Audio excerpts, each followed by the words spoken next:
Hi, friends. How are you today? Hi, how are you? I hope you're having a good day so far.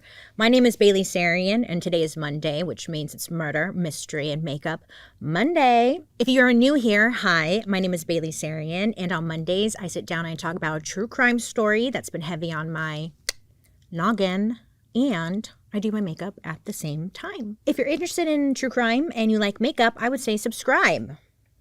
If not, that's okay too. I mean, do whatever you want, live your life. I know it's rough out there, so just live your life. Do whatever makes you happy, okay? Before we get into today's story, I do have a word from today's sponsor. Rocket Money. Look, I love when someone recommends a new documentary series to me, but you know what's the worst? When you get home, you're all snuggled on the couch, and then you find out that this documentary you want to watch isn't on the streaming service that you have. I don't know about you, but for me, I always do the free sign up for 7 days. I got 1,800 emails, okay? I will take all the free trials. But then naturally, I forget about it. And then 6 months later, it's like, how much have I been paying? This year, I'm not going to let another subscription get past me. With the help of Rocket Money. Rocket Money is an all-in-one personal finance app that helps you cancel subscriptions, lower bills, and manage your money better. I love using Rocket Money to cancel unwanted subscriptions. I mean, once you connect your bank account, Rocket Money identifies all of your subscriptions in a single list. So you see it all and you're like, what? From there, you can select the ones that you don't want anymore, and Rocket Money may be able to help you cancel with just a few taps. And it's not just subscriptions. Rocket Money can also help you automate savings. They automatically analyze your accounts to determine the optimal time to save so you can reach your goals faster. Choose your savings goal, pick a preferred savings frequency, and watch your savings start to grow. You can edit, pause, withdrawal at any time. Rocket Money has helped its customers save up to $740 a year when you use all of the app's premium features. They also helped customers save over $500 million in canceled subscriptions. To save more and spend less, join the over 5 million members using Rocket Money today. Go to rocketmoney.com/Sarian or click the link in the description to get started for free. A big thank you to Rocket Money for partnering with me on today's episode. Now let's get into today's story. So I was trying to go for a cute librarian hairdo today, but I don't know if it's working for me. So with that being said, I'm going to go for sultry librarian look, whatever that means. I'll make sure to list in the description box what products I'm using, but let me tell you about today's story. So today we're going to be talking about Joan Little's story. And her story begins with a harrowing night that would change everything. A young woman alone in a cold jail cell. She's faced with a horrifying choice. Okay, submit to unspeakable violence or fight back against her attacker. Now, what happened next would thrust her into a high-stakes battle for her freedom, her life, and her humanity, really. This story is kind of wacky and all over the place, but at the end of the day, it isn't just a story about survival. It's a tale of resilience, defiance, and the fight to uncover the truth in a case that left the nation on edge. How did one woman's desperate act of self-defense spark a trial that gripped the country? Today we're talking about Joan Little, a name you might not know, but honestly you should. You should. I didn't know her story until I started digging around, and I was like, oh my God, she changed the game. She changed the freaking game. So today's story takes place in Washington, North Carolina in 1954. I guess at this time it had that classic sleepy Southern charm to it. But, don't be mistaken. This was a Jim Crow era. So people were just straight up racist and period. There's no nice way to say it, but that's just what it was. They were. There was kind of a spark of hope because that same year, the Brown versus Board of Education ruling came down. This essentially declared racial segregation in public schools unconstitutional. So it was kind of okay, again, that kind of glimmer of hope that things are moving forward. But in small towns like Washington, North Carolina, this whole ruling was only met with resistance and tension. People didn't give a rat's ass what this ruling said. And of course, because this is a small town, you know, communities were very tight and gossip would spread like crazy. So, Washington, North Carolina is the town that Miss Joanne Little was born on May 9th, 1954. Joan was the oldest, and like right after her, she literally had 6 younger siblings and then 4 half siblings. So, do math, beep, bop, boop, 10. Yeah, I liked my delay there. Okay, but yeah, 10. So Joanne, since she's the oldest, she stepped in as like the parent figure to take care of her siblings. And, you know, that's the case with a lot of families. But she was dealing with a lot, okay? Her father had left to go to New York. I guess he had a job offer out there, so he took off.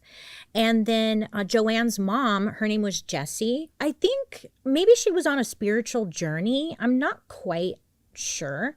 But she was known to visit people called root workers, who are, I guess, like healers in the hoodoo tradition. Now, hoodoo tradition, I was like, beep, bop, boop, let me go on Google and try and figure out what does that mean? What I learned, essentially, is that hoodoo, it's like a spiritual tradition and practice that originated during the enslavement of African people in the United States. And I guess it blends African spiritual practices with elements of Christianity, Native American traditions, and European folklore. I believe, yes. It combines African practices and elements of indigenous botanical knowledge. And these root workers mainly work and use plants to help with certain stuff, potions, prayers, to help people. That's what I read online. So if I'm wrong in the comment section, you can always let me know. Like, hey girl, actually, no. Anyway, it's not fully clear, like, why Joanne's mom, Jessie, was with the local root workers all the time. Maybe she was like working with them, helping them. I don't know, but she was spending a lot of time with them. All that to say that Joanne was the one at home taking care of everyone. And she's a kid herself. On top of all of that, taking care of her family and whatnot, she was also attending school. And then in 9th and 10th grade, it was said that Joanne, she picked up some different jobs. You know, she had to make money to take care of the family. Poor thing. She had so much on her plate. So again, she's just a 9th, 10th grader. She was working as a waitress. She worked in the tobacco industry. And then at some point she was working for like a garment factory. But maybe all the pressure of school and work just like got to her, because she kind of like got a reputation for running away a lot. And I don't blame her, you know? At one point, she had a social worker, and the social worker even referred to Joanne as an escape artist, and that she developed a habit for just up and leaving at moment's notice. So her teenage years got a little rocky. She stopped going to school, and she started hanging out with the wrong crowd. You know how that goes when the teenagers start hanging out with the wrong crowd. Yeah, she was hanging out with the wrong crowd, and she's getting into like some like low petty crimes. So to make a long story short, her mother gets involved, tries to send her away to a school for girls, but it doesn't work out. And then so her mom sends her to Philadelphia to live with family. And when she's in Philly, actually Joanne does a lot better, and she's able to graduate high school. And yeah, that's great, right? She gets back on track. But then 3 weeks after the graduation, Joanne developed a thyroid problem. So she ended up moving back with her mom and then getting, you know, the surgery that she needed to get. So now that she's out of school, she's 18, she once again kind of just meets the wrong people. She meets this guy, his name's Julius Rogers, and I guess he was much older than her. I forget how old, but he was older, and he ran the local pool hall. And in town, people referred to this guy as like this Julius guy. He led a fast life, you know, whatever. Yeah, he's a fast life. And he was reckless. Those are the quotes I read about him. Well, Joanne and this guy, they meet. They seem to hit it off, and Joanne actually ends up like moving in with him pretty quickly. So at this point in Joanne's life, things kind of progress, you know, the crimes and stuff, they get worse. She starts to get into like some serious trouble with the law. Between December 1973 and January of 1974, Joanne was arrested multiple times for theft. The guy that she was seeing and hanging out with and dating, I guess, he was essentially like the ringleader of this group of thieves, and Joanne was included, you know. They would break into homes, rob them. That's what they did. Now, Joanne, she actually got caught a handful of times, like literally got caught, was arrested, but they would let her go. Reasons unclear, but it was like, girl, that was a close call. Like, stop, you know? When I was reading it, I was like, girl, just stop now. But she didn't, you know? Joanne would end up getting arrested and charged with 3 separate counts of breaking and entering and larceny for driving a car with stolen plates. So for all of this, in 1974, Joanne Little would be sentenced to 10 years in prison. So Joanne, she is 20 years old at this point, and mind you, she's very petite. And she's sent to Beaufort County Jail, where she would be the only woman in there. The jail used a video system to keep the prisoners under observation, as most do, you know, which meant Joanne was monitored at all times to make sure that she was not doing anything fishy, right? But to her, it was uncomfortable. Again, she was the only lady there, and the people who were working, it's an all-male staff. So there was one instance where Joanne tried to like use her bedsheet to cover the camera while she took a shower in her cell. But quickly they responded and they took all of her bed sheets away as punishment. No bed sheets for you. So Joanne has been in prison for about, I think it's like 2 months at this point. And at the early hours of 3 or 4 a.m. on August 27th, 1974, one of the guards working that morning walked the cells, as they do, to make sure that everything was good. When he gets down the line to Joanne's cell, he discovers the 62-year-old officer, Clarence Olligood, dead, just laying face down, dead, with no Joanne in sight. Now, according to Joanne, this is what happened that night. Clarence Olligood was the jailer working that night.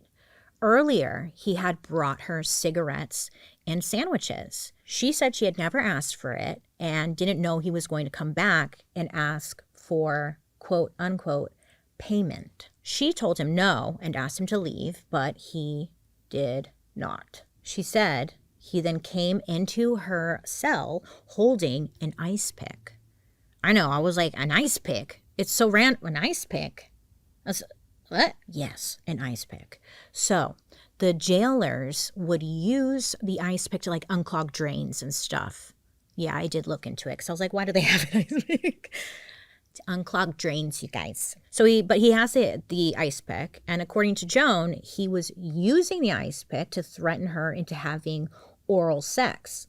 So she said she went along with it, and then at one point saw an opportunity to snatch the ice pick out of his hands, so she went for it. I guess at this point the two had struggled for a bit, but Joanne was able to get the ice pick out of his hands and then stab Clarence multiple times. Joanne said that he then fell on the ground. She saw blood on his face.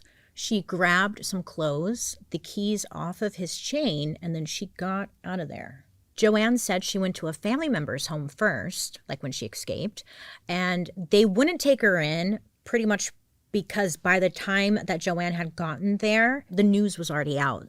And news had spread really quickly that she was on the run, okay? And the family didn't want to put themselves in jeopardy. So then Joanne goes to an older man in her community, and he goes by the name Pop Barnes. And Pop Barnes had lived across the street from her school. And like he would like sit on the porch every morning and say hello to the kids. Every day he would do that. On top of that, his house wasn't too far from the jail. And Pop Barnes said that he wanted to help her, so he took her in. Shortly after, the police came to Pop Barnes' home looking for Joanne. They were just going everywhere in the area, you know. And Pop Barnes, he would not give the police anything to work with. The police even came back and offered him a year's salary if he told them where Joanne was, but he still didn't turn her in. He said he wouldn't do it because he felt that she needed help. So she ends up hiding at Pop Barnes' home for about 6 days. Meanwhile, the media got hold of this and people were listening to the evening updates on the radio. So the radio is reporting black female inmate escapes from prison, killed white jailer on the run. Just really sending the town into a frenzy. They were all getting riled up, obviously. So people are getting all riled up and people are talking, right? Well, eventually some allegations about Clarence's past started to come out. People were like, oh yeah, talking about Mr. Clarence over here. You see, Clarence Olligood was a 62-year-old white man working as a prison guard, but he actually had quite the reputation around him. He was known for giving female prisoners gifts like snacks, magazines, cigarettes, whatever, but only accepting sexual favors as payment, allegedly. What's gross is that he was known for this, which to me meant people knew he did this. Clarence had been working at, different prisons or in jails or whatever, and eventually he was working at Beaufort for about a year when Joanne came in. So all these allegations are coming out about Clarence. The sheriff who had worked with Clarence at the jail said that Clarence was the most security-minded man they ever had there, and he had no idea about what was going on. Essentially giving a very PR answer. You know how it sounds. We are shocked and disappointed to hear of the allegations about... it was like that. And you're just eye roll. But then one of Clarence's... I got to do my makeup. I keep forgetting. Because I just want to tell you what happened. But then one of Clarence's friends... I don't know about that, but whatever. He starts talking. He said that him and Clarence would get coffee pretty often. And this friend was very skeptical about the allegations. He told people and essentially the press that Clarence was too racist to be with a black woman. So none of this made sense.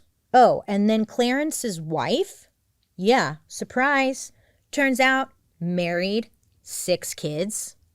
Yeah. So she comes out and she's she ends up agreeing with the friend. She's like, yeah, it's true. Clarence didn't like black people that much. It's what? But that was the defense. Okay. So at this point, though, Joanne was still hiding and considered a fugitive. A local judge was actually trying to have Joanne considered an outlaw. It sounds fake, something not real. During this time, I don't know what the law is now, but if you were considered an outlaw, it would essentially, the law would allow anyone to seek and shoot the outlaw down. Anyone.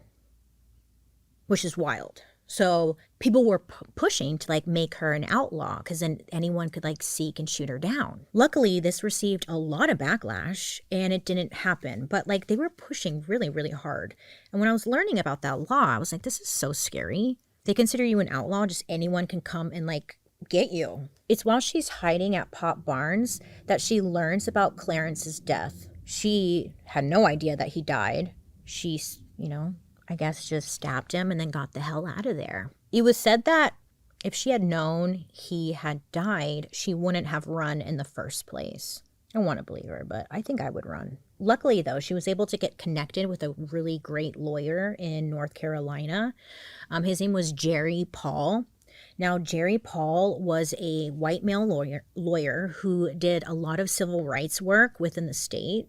I guess a lot of lawyers didn't like him because he handled cases that were considered, quote unquote, controversial, discrimination cases and stuff like that. They're like, that's controversial to stand up for human rights. That's crazy. Anyway, so he wanted to work with Joan Little. So they were able to find like where she was located, and they made a plan to sneak her out of Pop Barnes' home. They needed to have a plan because the police were constantly patrolling the area and they were looking for her. And if she got arrested right then and there, most likely they knew like she was probably gonna end up dead. People were raging, fuming. They were upset.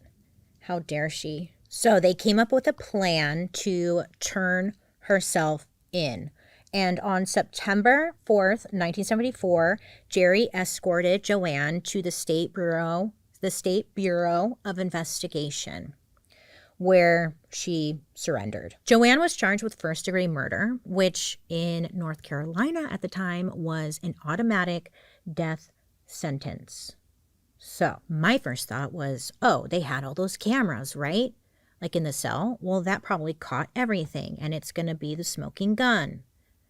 Well, of course, it wasn't working this week, or the week of the murder.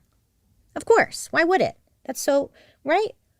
When does it ever work? When does camera security footage ever just work? It's so bizarre. It's just a weird thing. Never works. It's so weird. So it wasn't working. Great.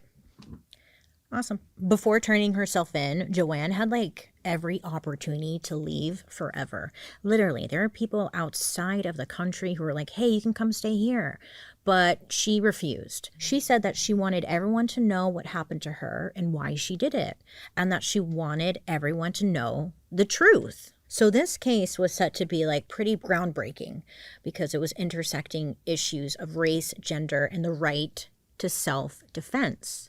Her argument that she killed her jailer in self-defense against sexual assault, this actually marked like a significant moment in legal history, particularly in recognizing a Black woman's right to defend herself against violence, which sounds like a no-brainer, but at this time, the conversation was definitely not in this direction. You know what I mean? All this media and talking in town really grew the case to something so much bigger. She drew the attention of civil rights advocates, death penalty opponents, and women's rights advocates, and they all rallied to her defense. Her defense was, he was raping me, and therefore I defended myself, and it resulted in death. And just in case you weren't clear, there were Joan Little legal defense committees, and these were like starting to pop up all over the United States, including a local chapter by Rosa Parks in Detroit. Yeah, if Rosa Parks is involved, they needed to step down. They needed to step away. But everyone was rallying behind her. It was incredible. Just based off of what I was reading. I wasn't there, obviously, but what I was reading, there was so much support for her. And again, like, nobody was talking about rape. YouTube hates the word rape. They want me to say like sexual assault and stuff, but like it's called rape, right? But back then it's like if you were raped, they truly had the mentality that that wasn't a thing and you must have brought it upon yourself. I am getting ahead of myself. Let me continue with the story. So Joan's trial was to start in July of 1975. There was a report from North Carolina's Washington Daily News where they wrote, quote, Clarence Alligood was a good man who had died in the line of duty. And then the New York Times reported, for many of the whites in Washington, North Carolina, the most comfortable accommodation to the facts is that Joan Little is a bad girl who enticed Alligood, a weak man, into her cell with a premeditated plan of murder and escape. That's how I imagine they talked. Okay, not funny, because obviously they're like trying to drag Miss Joan. But then there was this one quote from this lady who lived in town because, you know, a lot of the community members were coming forward and giving their 2 cents on everything. And this one lady, her quote had me so confused. She said, quote, even if a girl has loose morals, she should be able to pick the man she wants to be raped by, end quote.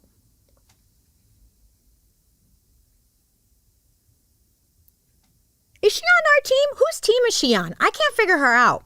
I had follow-up questions with that one, but just gonna let you marinate on the mindset that's going on back there. That's really it. So the case was first put before a Beaufort County grand jury. Now, most thought this was just going to be an open and shut case. She murdered a guard and escaped. The end. But of course, there was a lot more to the story, and most of all, like the scene of the crime. As one officer put it at the time, he said that Clarence's body was found in like a very quite odd way. Clarence was only dressed from the top up, so he had no pants on. He was lying face down on her bed or her bunk. I also read somewhere that he was laying face down on the floor, but either way, he was laying face down. Joanne's nightgown was found on the floor of the cell. Her bra was hanging from the cell door, and then under Clarence's body was a torn woman's bandana. But a huge piece of evidence, and I think, and a lot of people thought, the most important piece of evidence was actually from the autopsy. On the autopsy, it showed multiple stab wounds, but also it showed that there was semen on Clarence's leg. Semen. So the medical examiner actually reached out to the court and said that he was willing to go before the jury to explain how semen actually showed evidence of sexual activity. Therefore, she's probably not lying. But for some reason that I could not figure out, the jury declined to hear from him. I was like, why? I don't know. Well, along with the semen, there was one stab wound that proved to be fatal, and the rest were defense wounds that were located in a way, showing that someone, in this case, Joanne, was fighting back. Like there were signs of a struggle. Defensive wounds. Meanwhile, Joanne's defense team used social science to get a fair trial because they knew that they were not going to get a fair trial. Okay, this had been all over the news. People are just discrediting Joanne. So they needed a new approach to jury selection. And at this time, nobody was really doing this. So again, this is like groundbreaking on multiple levels. So Joanne's team did surveys comparing the attitudes of white people towards Black people between Beaufort and Pitt counties. Turns out about 2/3 of respondents in both counties believed that Black women were more sexual than white women. And also, many believed that Black people were just more violent than white people.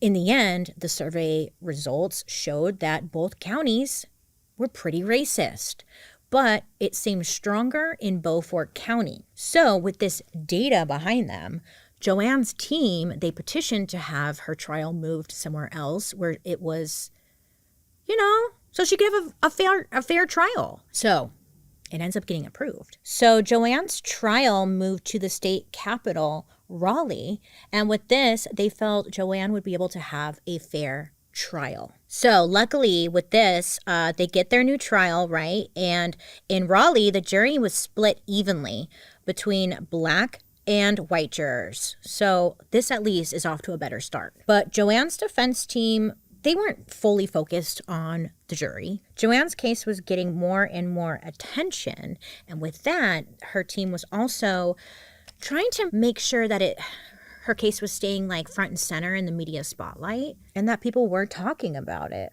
The Free Joanne campaigns were so successful that Joanne's defense team were able to get the first-degree murder charge reduced to a second-degree murder charge, which essentially meant that the death penalty was now like off the record. Finally, the proceedings began. The state had brought in like a handful of prosecutors. One specifically was named Lester Chalmers. He was assigned to this case as a prosecutor. Now, it was said that Lester, anyone named Lester, first of all, red flag, but Lester would wear a tie in court that had the KKK sign on it because he actually represented the KKK. So he was brought in to, work this case. So it was just like not off to a good start there, right? But the prosecution's strategy was to really push this idea that Joanne was a hypersexual woman, and essentially like they were going to show that she was a slut, a floozy, a hoe. And that was essentially what they were going to focus on. And they had one theory that they were just going to freaking present to the courts. Joanne wanted to get out of her cell, so she lured the man in, she stabbed him, and then she escaped. Bada bing, bada boom. They were thinking, that's it. That's exactly what it is. It's nothing more than that. That was their strategy. But during the trial, other women actually came forward to testify about Clarence's history of sexual assault in prison, which was great for Joanne's team, you know? So the prosecutors were a little taken off guard with this one. They're like, yeah, and? So what? Joanne took the stand, and throughout 2 days of testimony, she told the court her side. And it was the same thing. I mean, Clarence was twice her size, and he had come to her cell 3 times between 10 p.m. and 3 a.m. to solicit sex. She told the court that he threatened her with an ice pick and then forced her to perform oral sex. Joanne testified that she had been able to grab the ice pick when Clarence orgasmed, and he let his guard down. Yes, I love that. That's when they are the weakest. So he jizzed and then and she grabs it. And I guess then she stabbed him repeatedly, and he resisted and tried to wrestle her, but he fell weak, fell to the ground, and Joanne was able to get free, you know? The ice pick, the weapon that was used to stab Clarence, originally they could not find the murder weapon. It took quite some time to locate it because one of the deputies had actually put it in his locker and essentially pretended he had no idea where it was. When they found it in his locker, he was like, what? That's crazy. That's so crazy. I didn't know it was there. That's so crazy, you guys. That's so crazy. So while the prosecution was trying to smear Joanne as a sexual woman, her team strategy was to show that it was self-defense. She was defending herself. Now, they knew it would be difficult because, again, back then, rape wasn't seen as a thing. It was like, what? That doesn't happen. The blame would always be put on to the victim. You know, they'd say stuff like, well, they brought it on to themselves. You know, that's the only way a woman could get raped. What was she wearing? Was she outside? Yeah. Well, that's her fault. But the autopsy did not lie. It revealed that Joanne's retelling of the incident was true. Apparently, Clarence, his stab wounds showed clear signs of self-defense, and only one stab wound had been fatal. On top of that, the semen. Well, for the first time, it really seemed like people were listening and believing Joanne's story and account to be true. So on August 15th, 1975, the jury, they had deliberated for just over an hour. Now, the room was tense. People didn't know how this was going to go. But the jury had returned to the courtroom and handed their verdict to the judge. Not guilty. Oh, man. I wish I could have been there. I couldn't imagine the cheering. The New York Times reported that Joanne began crying when the verdict was read aloud. And when she was leaving the courthouse, she said, quote, "It feels good to be free," end quote. Her words captured the relief and triumph of that moment, but also they signaled something bigger. Joanne's victory wasn't just hers. I mean, it showed that even in a dark place, the truth can shine through and justice can win. I wish I could tell you this ends on a high for Joanne. But, after all of this, let me get my eyelash on and I'll tell you. So after all this, she still had to serve time for the original sentence or the charge that she had. So she would spend a few years in prison. Then in 1977, she broke out of prison. I know, I was like, no, girl, we're rooting for you. We're all rooting for you. Joanne ends up getting caught 2 months later. And of course, she gets time added to her original charge. In a later interview, Joanne said that, look, she's like, I escaped because she was fed up with how she was being treated in there. She said she was being treated unfairly and that she had gotten some test results back saying that she might have TB, but no one was doing anything about it. She wasn't feeling well, but she wasn't getting help. So she escaped. So she ran away She got caught. She had to like serve out the rest of her sentence, which she did, and she was released in 1979.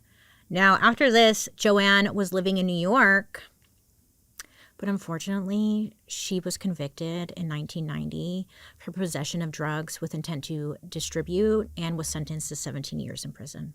Now's when I put on lip liner. Because I'm like, damn, girl, I feel bad. Well, look, this is a bigger conversation, really, because once you're in the system, it's hard to get out. And then also in the 90s, that's when the crack versus cocaine thing was going on, right? So I feel like a lot of people got really just became a victim to that. She was officially released in 2002 at the age of 48, but since then, she's really just disappeared from public view. I don't really blame her. I don't know. That's her choice, right? But I hope she's doing well. I hope she's taking care of herself, and I hope she's living a good life at the end of the day. You see, Joan was the first woman to be acquitted of murder committed in self-defense against sexual assault. Her case challenged society by successfully arguing that her actions were a legitimate response to a sexual assault, which was actually a really crazy legal stance at that time. Her murder trial put national attention on the issues of a woman's right to defend herself from rape. Joan's case even inspired women's rights movements abroad. There's this group in Denmark called Joan Søstrene. Girl, I don't know. Which is essentially just translates to the Joan sisters. I wanted to do this story because the story of Joan Little just reminds us that justice, while it's not always swift, can prevail when people refuse to stay silent. I mean, it's a testament to the strength found in community, the importance of standing up for what's right, and the change that can happen when voices unite. And it was such a groundbreaking case, a pivotal moment that rape is bad, bitch. But thanks to Joan Little and standing up and everyone who rallied and supported her, I mean, things changed. You can now, I don't know, go to court and say hey, this dude raped me and I was defending myself. What a concept, huh? But we couldn't do that before. Anywho, I would love to hear your guys' thoughts down below. I know there's going to be people in the comment section who's going to be like, oh my God, but she was a criminal and she still did all this bad stuff. Shut up. No one is perfect, right? We all have, no one is black and white. We're all a mix of humans reacting, being, and living, right? So yeah, she may have made some mistakes, got caught up with the wrong people, but she also had a huge impact on all of us, really. So, fuck yeah. I would love to hear your guys' thoughts down below. Let me know down in the comment section who you want me to talk about this coming year. I mean, it's 2025. The world is our oyster, really. But other than that, I hope you have a good day. You make good choices. You be safe out there. And you take care of yourself too, okay? All right. I'll be seeing you guys later. Goodbye.